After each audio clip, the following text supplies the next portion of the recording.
जय हिंद सभी को स्वागत है आपका हमारे YouTube चैनल पर। हमारे YouTube चैनल का नाम है सस्मोदे सर। डेली वीडियो देखने के लिए हमारे YouTube चैनल को सब्सक्राइब कर लें ताकि डेली वीडियो मिलता रहे।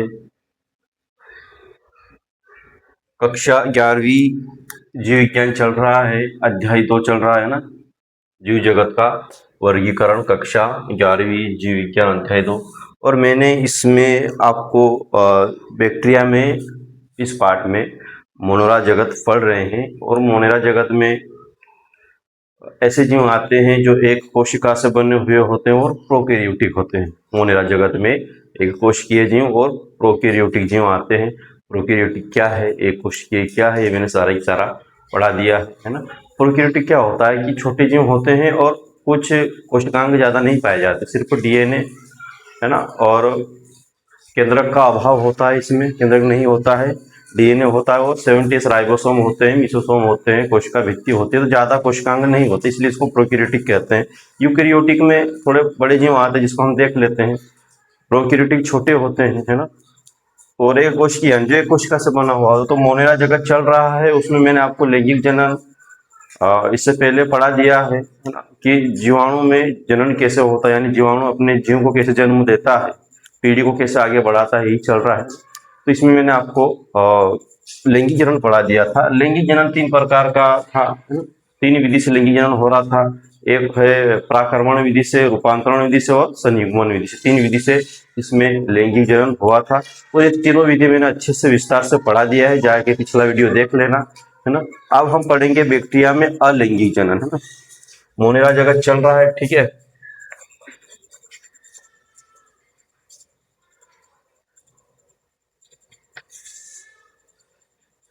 मोनेरा जगत पढ़ रहे हैं, ठीक है।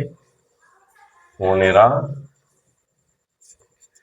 जगत, इसमें हम प्रजनन पढ़ रहे हैं और प्रजनन में हम पढ़ेंगे अलैंगिक जनन है ना।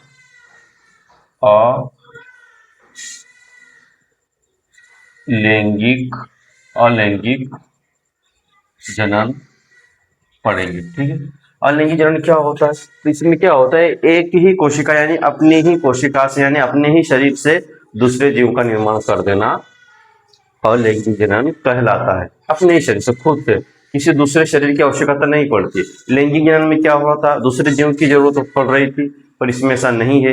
अपने ही शरीर से एक नई कोशिका का निर्माण कर देगा, उसको कहते हैं अलैंगिक जनन। देखो, मनुष्य में लैंगिक और अलैंगिक जनन अलग होता है, इनमें अलग होता है ना। आपने देखा होगा अलैंगिक जनन में मैंने हाइड्रा पढ़ाया था, मुकुलन पढ़ाया था ना। तो ये जीवाणु में हो रहा है ना। जीवाणु में अलैंगिक जनन कैसे होते हैं ये देखेंगे। तो ये क्या है, 3 विधि से भी होगा, 3-4 विधि से। तो खास खास विधि देख लेते हैं हम।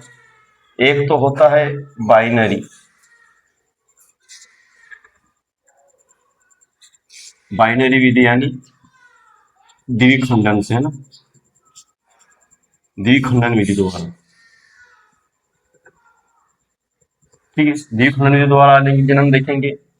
और दूसरी हम देखेंगे बडिंग, बडिंग यानी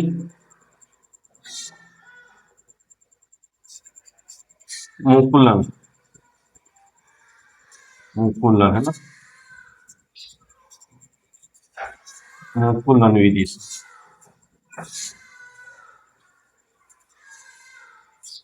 और तीसरी इसमें देखेंगे हम एंडोस्पोर, एंडोस्पोर यानी अंतः बीजाणु।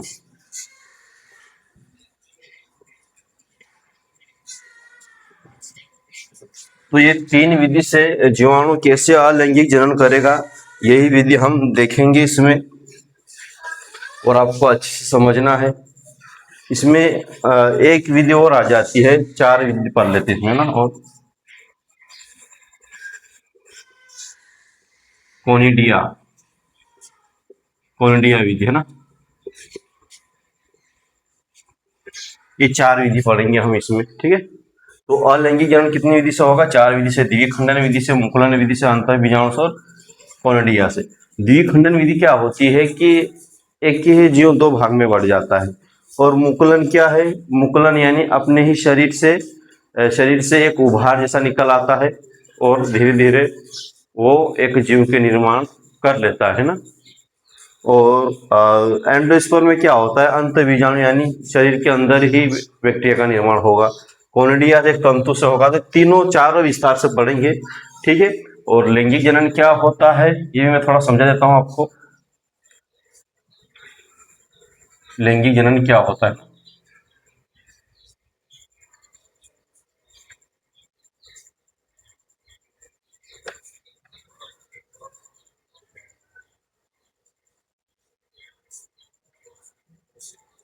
लैंगिक जनन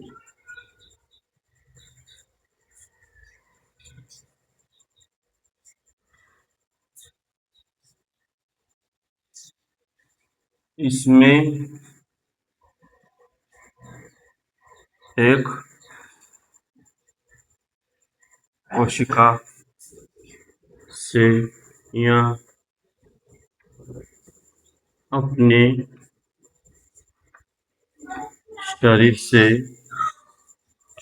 शरीर से एक नवीन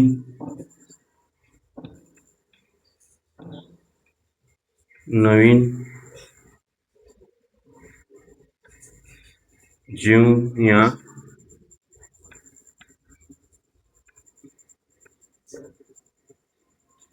बैक्टीरिया है ना, बैक्टीरिया का निर्माण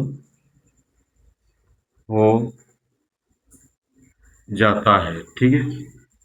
तो ये एक लैंगिक जनन की परिभाषा है। इसमें एक कोशिका से या अपने शरीर से एक नवीन जीव या बैक्टीरिया का निर्माण हो जाता है इन चारों विधि से, ठीक है। तो हम सबसे पहले इस विधि को देखते हैं, बाइनरी यानी द्विखंडन विधि देखते हैं। इस विधि में एक जीवाणु जो है कैसे अपने नए जीव का निर्माण करता है यही देखेंगे, है ना। तो देख लेते हैं इसको। मैं यहाँ पे इसको विस्तार से पढ़ते हैं। फर्स्ट वाला द्विखंडन विधि है। नाम से ही पता चल रहा है, द्वि यानी दो, खंड यानी टुकड़े, द्विखंडन विधि, ठीक है। इसको पढ़ेंगे, ध्यान से पढ़ना है। द्वि यानी दो, खंड यानी टुकड़े। तो इसमें क्या होता है कि मान लो एक बैक्टीरिया है, ये एक बैक्टीरिया है, ठीक है। ये बैक्टीरिया क्या करता है कि इसमें क्या होता है कि डीएनए दो बराबर भागों में बढ़ जाता है और एक नवीन बैक्टीरिया का निर्माण कर देता है। तो मान लो ये इसका एक डीएनए है, ठीक है। ये डीएनए है और ये क्या है, बैक्टीरिया है।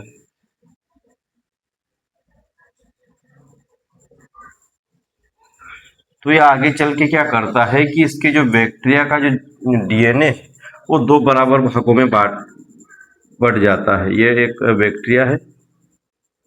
तो ये डीएनए क्या होता है, इसका आकार कुछ इस तरह से, ये डीएनए ऐसा बीचों बीच एक खांच यानी संकुचित, इसका डीएनए बीच में संकुचन होने लगता है और दो बराबर भागों में बढ़ जाता है ना। मैं एक ही बार डीएनए क्या है, बार बार नहीं लिखूंगा, चलो लिख देते हैं एक बार और, डीएनए, ये डीएनए।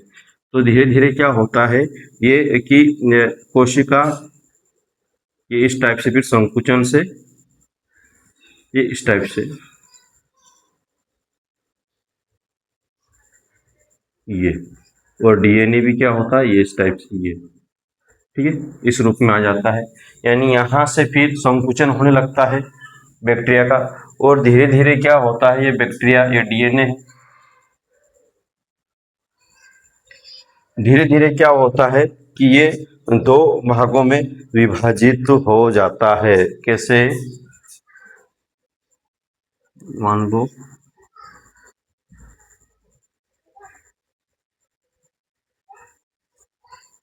नहीं करता हूँ थोड़ा, ये बैक्टीरिया, ठीक है, और यहाँ से फिर ये अलग हो जाएगा धीरे धीरे दोनों, ये बैक्टीरिया, इसको गोल करते हैं, इसको इस टाइप से, सही देता हूँ। ये बैक्टीरिया है, और यहाँ से ये फिर धीरे धीरे क्या होगा, अपना डीएनए अलग अलग कर लेंगे, और यहाँ से फिर एक टूट जाएगा, यहाँ से फिर अलग हो जाएगा, और एक ये दो बैक्टीरिया अलग अलग हो जाएंगे। ठीक है, समझ में आया? ये क्या हो रहा है, द्विखंडन हो रहा है, यानी अपने ही शरीर से धीरे धीरे डीएनए दो बराबर भागों में टूटने लगता है, और एक संकुचन से अलग हो जाते हैं, और एक नए पुत्री का निर्माण हो जाता है। इसे ही बोलते हैं द्विखंडन विधि। ठीक है, तो मैं इसको शब्दों में भी लिखवा दूंगा ताकि आपको अच्छे से और समझ में आ जाएगा। पहले आप चित्र को समझ लो, है ना।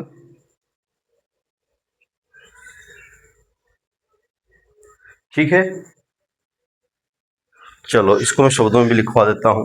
तो ये बैक्टीरिया है, दो बराबर भागों में टूट जाता है, और दो नवीन पुत्री कोशिका का निर्माण हो जाता है। ठीक है, चलो शब्दों में लिखवा देता हूँ मैं आपको इनको, ताकि आपको और अच्छे से समझ में आ जाए। ठीक है,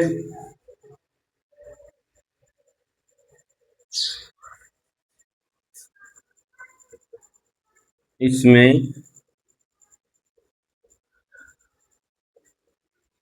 बैक्टीरिया का डीएनए दो बराबर दो बराबर भागों में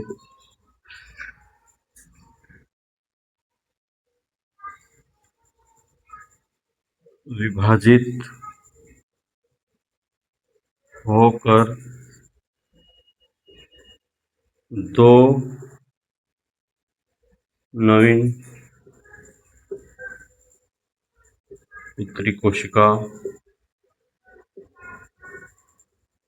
या दो बैक्टीरिया का निर्माण हो जाता है, का निर्माण हो जाता है। ठीक है, इसका उदाहरण एक कौन सा, इसमें उदाहरण भी लिख लेता हूं मैं, कौन सा बैक्टीरिया में ऐसा होता है। तो ई कोलाई,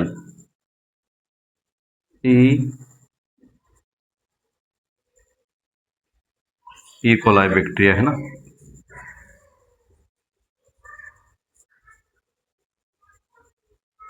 उदाहरण कौन सा है, ई कोलाई बैक्टीरिया में ऐसा होता है ना। अंग्रेजी में वैसा भी लिखा रहता है, ई कोलाई है ना। तो ये आपका हो गया है द्विखंडन विधि।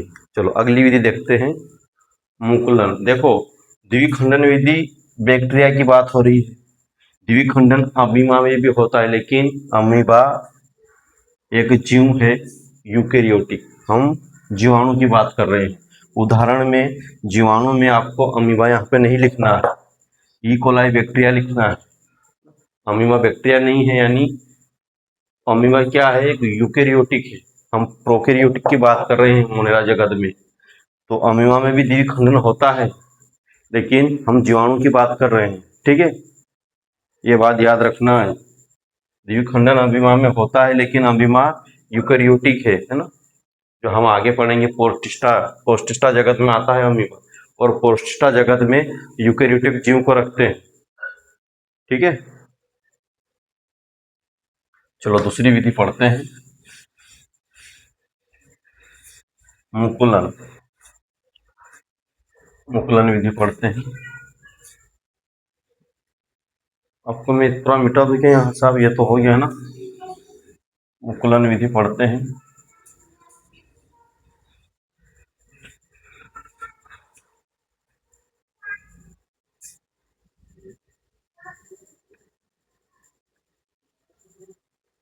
मुकुलन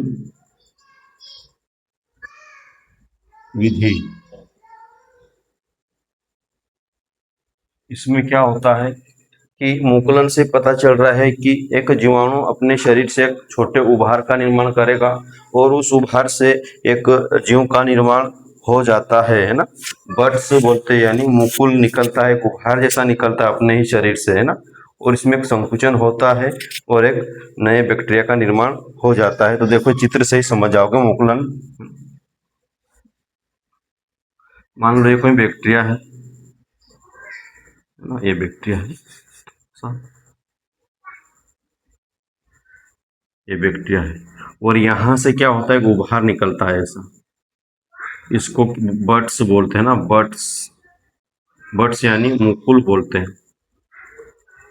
मुकुल एक अपनी काया से नए जीव का निर्माण करना क्या कहलाता है, मुकुलन कहलाता है। अपनी काया से एक उभार निकलता है इसमें, है ना। और एक धीरे धीरे क्या होता है, फिर ये अलग हो जाता है, संकुचन होता है, यानी इसका साइज बढ़ने लगता है ऊपर वाले का, है ना। और ये इस टाइप से ये यहाँ पे संकुचन हुआ और धीरे धीरे क्या होगा, ये अपना डीएनए होगा इनके अंदर, डीएनए भी इसका चला जाएगा यहाँ से फिर, है ना। ये डीएनए है, फिर क्या होगा, अलग अलग हो जाएंगे, ये बैक्टीरिया अलग और ये अलग, ठीक है। तो ये हो गया मुकुलन, यानी यहाँ से फिर खत्म हो जाएगा। यहाँ से क्या एक संकुचन होता है,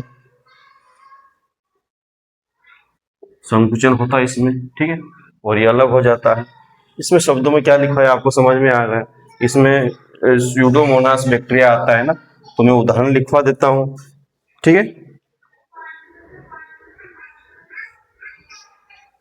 उदाहरण लिखवा देता हूँ।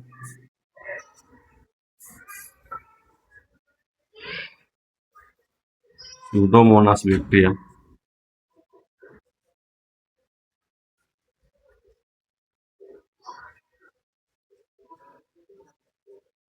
ठीक है। ये बैक्टीरिया में ऐसा देखने को मिलेगा मुकुलन। मुकुलन आपने देखा होगा, मुकुलन हाइड्रा में भी होता है, लेकिन हाइड्रा क्या है, यूकेरियोटिक। हम प्रोकैरियोटिक की बात करें, जीवाणु की बात कर रहे हैं, तो मुकुलन हाइड्रा में भी होता है, लेकिन हम बैक्टीरिया की बात हो रही है यहाँ पे, ठीक है। तो ये मुकुलन हो गया, है ना। चलो अगला देखते हैं हम। अगला देखेंगे हम एंडोस्पर्म। एंडोस्पर्म क्या है, एक बैक्टीरिया ही होता है। विषम परिस्थिति में क्या होता है कि उसकी कोशिका भित्ति कठोर हो जाती है। विषम परिस्थिति बोले तो ना तो उसको भरपूर पानी मिल रहा, ना तो उसको भरपूर ऑक्सीजन मिल रहा, वहाँ पे बहुत गर्मी है। तो विषम परिस्थिति में जब ऐसी स्थिति आ जाती है, तो ये एंडोस्पर्म बैक्टीरिया क्या करता है कि अपनी कोशिका को मजबूत कर लेता है ना, ताकि बाहरी आघात से बचने के लिए, और अपने ही शरीर के अंदर ही बैक्टीरिया का निर्माण करते जाता है, कि इसको बोलते हैं एंडोस्पर्म, स्पर्म, है ना। चलो इसको देखते हैं, एंडोस्पर्म। एंडोस्पर्म आपको समझ में आया, इसको अंतःबीजाणु भी बोलते हैं। इसको थोड़ा मैं,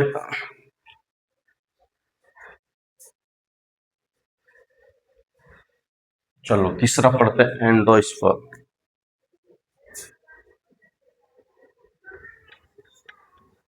एंडोस्पर्म विधि, इसमें थोड़ा बहुत लिखवाना पड़ेगा। हाँ,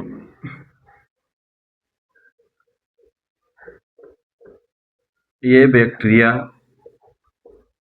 ये बैक्टीरिया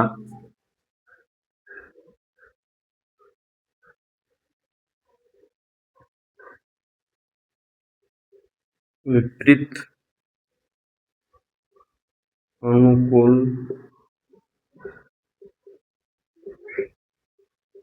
वातावरण में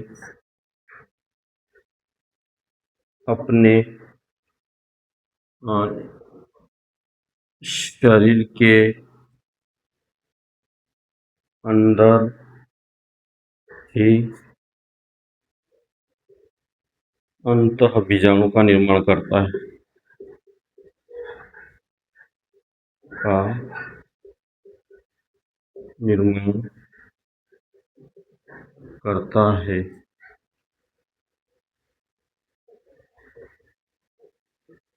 इसलिए ये बैक्टीरिया 200 वर्ष तक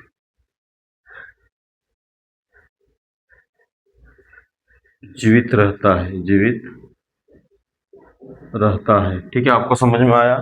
ये बैक्टीरिया क्या होता है? विपरीत अनुकूल परिस्थिति यानी विपरीत अनुकूल वातावरण, यानी विपरीत अनुकूल का मतलब होता है यदि उस बैक्टीरिया को ना तो पानी मिल रहा है, बहुत गर्मी है ना, कुछ पोषण नहीं मिल रहा है, फिर भी ये अपने आप को जीवित रखने के लिए क्या करता है कि अपने ही शरीर, आपका शरीर यानी पीढ़ी को तो आगे बढ़ाना ही है, तो अपने ही शरीर के अंदर बैक्टीरिया का निर्माण कर लेता है ना।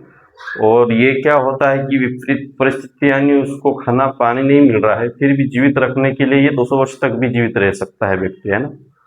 तो एक चित्र के माध्यम से भी समझा देता हूँ ताकि आपको अच्छे से समझ में आ जाए, है ना। तो मान लो कि ये बैक्टीरिया है, अंतः बीजाणु पढ़ रहे हैं हम, ये बैक्टीरिया है और यहाँ पे इसका क्या है, डीएनए। तो यहाँ पे क्या करता है, विपरीत परिस्थिति में अंतः बीजाणु का निर्माण करने लगता है, और जहाँ पे अंतः बीजाणु का निर्माण होता है उस स्थान को बीजाणु धानी कहते हैं ना। ये भी मैं लिखवा देता हूँ, जहाँ बीजाणु का निर्माण होता है उस स्थान को बीजाणु धानी कहते हैं। ये भी याद रखना कि जिस स्थान पे अंतः बीजाणु है ना, एंडोस्पर यानी इसका मतलब क्या होता है, अंतः बीजाणु, है ना? हिंदी में अंतः बीजाणु कहते हैं, एंडोस्पर। तो इसमें क्या होता है कि जब विपरीत परिस्थिति आ जाती है तो इसकी कोशिका भित्ति जो होती कठोर हो जाती है, बहुत मजबूत हो जाती है, ताकि बाहरी आघात यानी बाहरी वातावरण से सुरक्षा में रखने के लिए ऊपरी परत बहुत मजबूत हो जाती है, जिससे बैक्टीरिया जो होता है बाहर नहीं निकल पाते हैं, है ना, जनन करने के लिए। ठीक है, तो प्रजनन करने के लिए बाहर डीएनए इसका जा नहीं पाता है दूसरे बैक्टीरिया में, तो फिर क्या करेगा, अपने ही शरीर में अंतः बीजाणु का निर्माण करने लगेगा। यहाँ पे ये यहाँ पे इस स्थान ये स्थान में डाइजेस्ट करा, ये स्थान है, इसको बोलते हैं बीजाणु धानी। बीजाणु धानी। और इस बीजाणु धानी जिस स्थान पे कहा, इस स्थान पे क्या बनेगा, इस स्थान पे आपका बनेगा एंडोस्पर।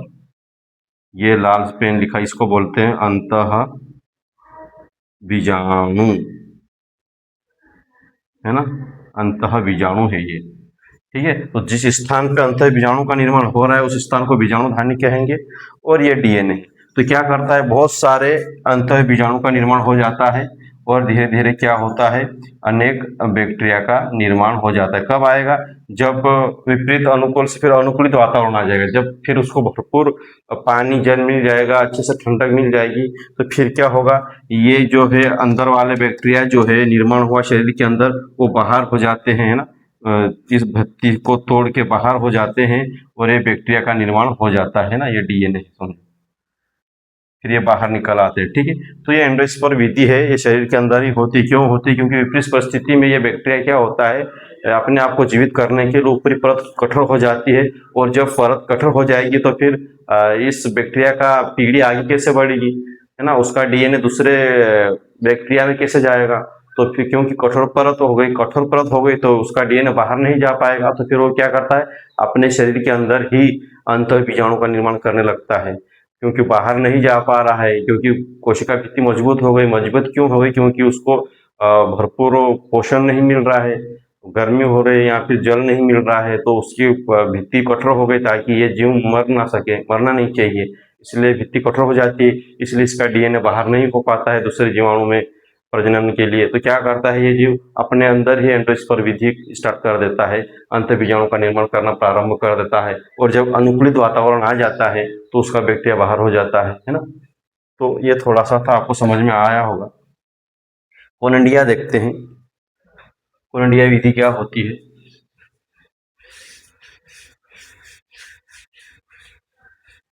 कोनिडिया में क्या होता है कि एक, मैंने इसका उदाहरण आपको शायद नहीं लिखवाया होगा, एंडोस्पर का।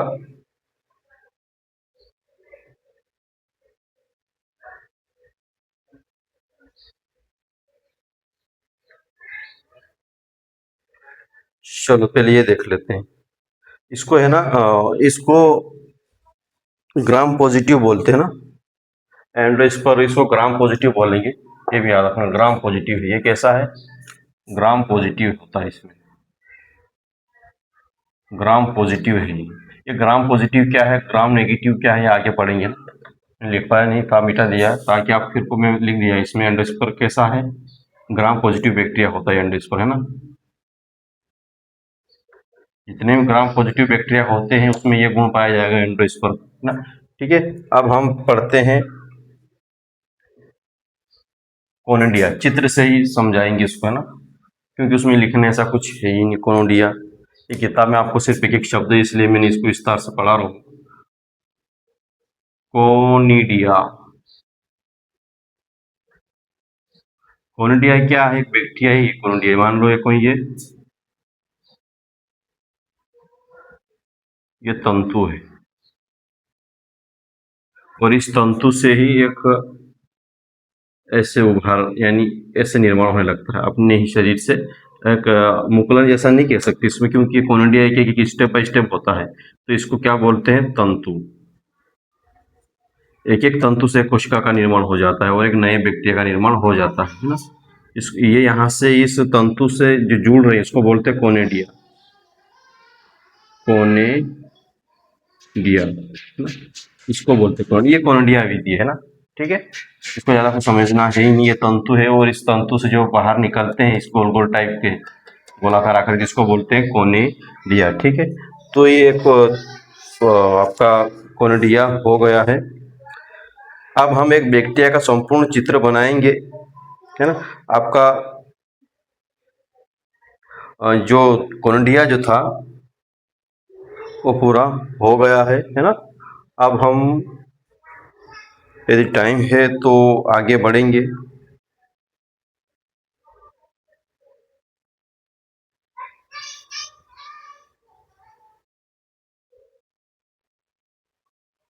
ठीक है, और ये क्या है? मनुष्य के शरीर में विकसित होता है ना। ये कहाँ होता है?